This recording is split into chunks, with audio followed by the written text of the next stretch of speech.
Grote zorgen over het messenbezit onder jongeren. Kijk, het gaat vaak best wel om hele jonge verdachten. Hè? Sterker nog, ze worden steeds jonger. En verder in het nieuws vandaag. Afscheid van de Juliana en een veiling van tijd.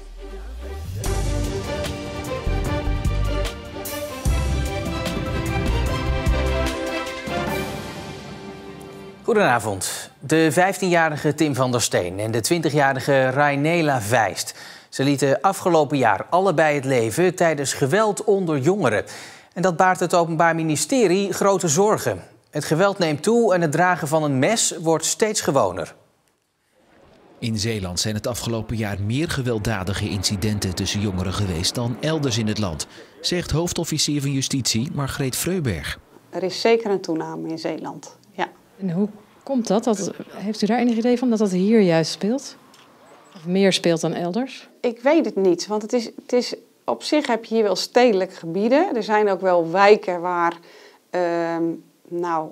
in mijn woorden, wat rivaliserende jongeren rondlopen. Maar dat zou je op zich in Amsterdam en Den Haag ook moeten zien. Straffen alleen helpt niet om het probleem op te lossen, zegt Freuberg.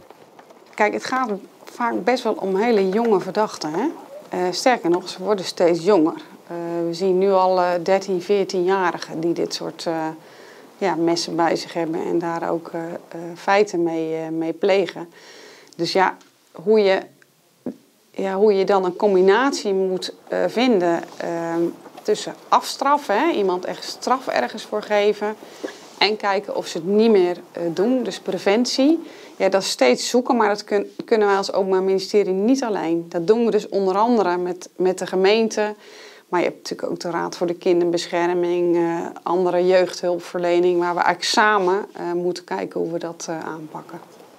En die aanpak moet ook eerder beginnen als het aan de hoofdofficier ligt. Wat je ziet is dat de verdachten die bij ons komen, dat over het algemeen, en dat is landelijk, echt wel jongeren zijn waar al veel mee aan de hand was. Op alle gebieden, die ook vaker al wel bekend zijn. Of dat het gezin bekend is bij jeugdzorg. Dat de schoolgang niet voortvarend is, dat er verzuimd wordt. Ik denk dat wij dit wel kunnen gaan zien als een maatschappelijk probleem. Hè? En dat betekent dat we moeten kijken of mensen vanaf jongs af aan eigenlijk een andere kant op kunnen gaan. Hè? Dat het niet meer interessant is om zo'n mes bij je te hebben. En ik wil daar ook nog wel bij zeggen dat als jongeren zo'n mes bij zich hebben, is het gevaar dat ze het ook gaan gebruiken echt groter.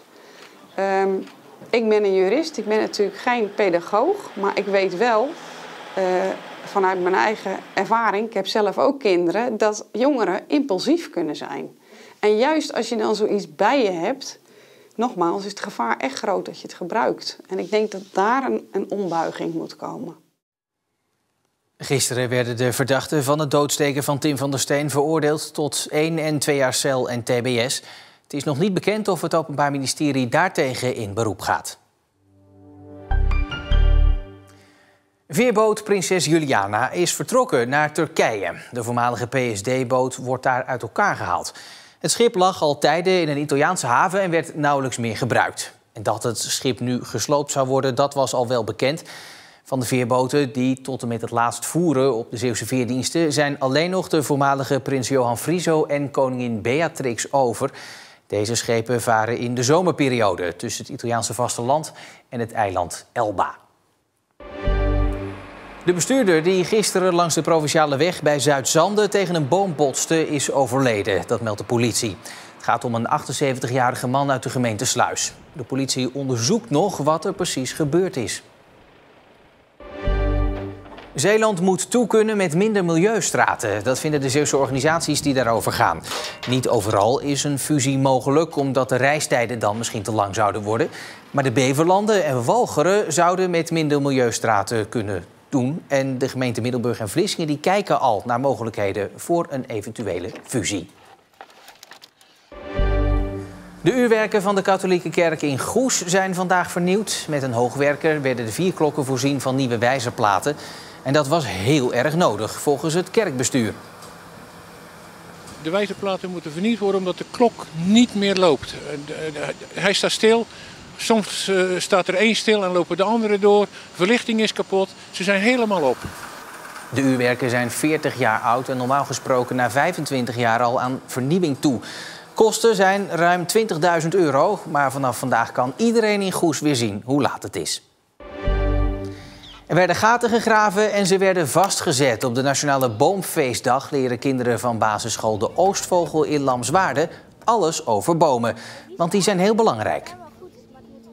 Vooral voor de natuur, want de steden vervuilen veel lucht. En bomen die kunnen daar wel iets aan doen, ook al is het niet goed voor bomen. Die boom die zet je in de grond, dan stamp je hem aan, dan stamp je de grond aan, dan timmer je die palen vast met de banden eraan en zo gaat het eigenlijk. Nou, dat klinkt heel makkelijk, zo'n boom planten. Ja, dat is het eigenlijk niet. Toch niet? Nee. Vroeger stonden hier ook bomen en Arnold van Limpert vond dat ze terug moesten komen. Daarom stuurde hij het waterschap een handgeschreven brief. Ik heb geen typemachine of zo, maar ik heb ook geen computer. En dat waterschap kon dat prima lezen? Ja, dat denk ik wel, want het is goed overgekomen. Ook op andere plekken in de provincie werden vandaag bomen geplant. En dan geen veiling van dure schilderijen of porselein, maar van uitjes en belevenissen. En niet voor geld, maar voor tijd. Tijd die de winnende bieder dan moet doorbrengen als vrijwilliger. Welzijn Middelburg houdt dit jaar voor het eerst zo'n tijdveiling. En speciaal voor ons deden ze dat alvast even voor. We gaan naar het volgende veiling-item. Droombaan bij de politie voor 1 dag. En we gaan beginnen met 15 uur. Wie biedt er 15 uur? Een bijzonder initiatief. Bieden op een leuke dag of een belevenis voor tijd. En die tijd breng je dan door als vrijwilliger bij een organisatie op Walcheren. We hebben het gezien bij de Vrijwilligerscentrale Amsterdam. En hebben hen even gebeld of we het idee mochten gebruiken. En hebben het toen hier in Middelburg verder uitgewerkt. 25 uur, geboden. Mooi, mooi. We gaan naar...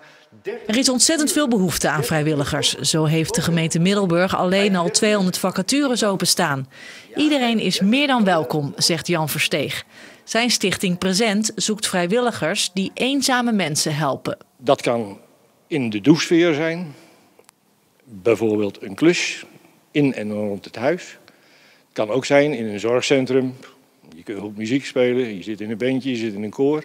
Je kunt daar wat muziek brengen. Je kunt daar wat extra activiteiten doen op het kookgebied, op wandelgebied. Heel divers. Versteeg hoopt natuurlijk op hoge biedingen en dus veel uren. Maar ook kleine beetjes helpen, zegt hij. Er zijn ook mensen die denken, nou dat is niks voor mij. En misschien dat door die veiling, dat ze een impuls krijgen van, nou we gaan toch eens ergens iets proberen. En dan zijn ze bij Present precies aan de goede deur. Want wij laten mensen klussen doen. Projecten noemen wij het, die eenmalig in principe zijn. En mensen bepalen zelf wat willen we doen en wanneer willen we doen. Wie biedt er 25 uur? 25 uur, geboden. We gaan naar... Er gaat van alles onder de hamer. Bijvoorbeeld een droombaan voor 1 dag bij de politie. Kun je echt een kijkje achter de schermen nemen, is wel heel uniek denk ik. Een verwendag met make-up, haar, fotoshoot. 35 uur geboden, mooi, mooi, we gaan goed. 40 uur. 40 maar het gaat om meer vrijwilligers. De bevolking vergrijst. Dat zien wij ook en vooral ook in de doeklussen. Want ja, ben je nog fit, kun je het nog. Aan de andere kant zien wij ook de vragen steeds meer komen. We hebben het tot nu toe dit jaar 130 projecten gedaan. Maar er liggen er nog ruim 100 vragen op de plank. En dat zijn echt vragen om hulp bij mensen die geen geld hebben en geen netwerk. Dus de nood is wat dat betreft ook hoog. De veiling is donderdag 24 november bij het Zeeuwse Veilinghuis in Middelburg. Bieders kunnen zich nog melden via Welzijn Middelburg. 40 uur, eenmaal, andermaal, verkocht.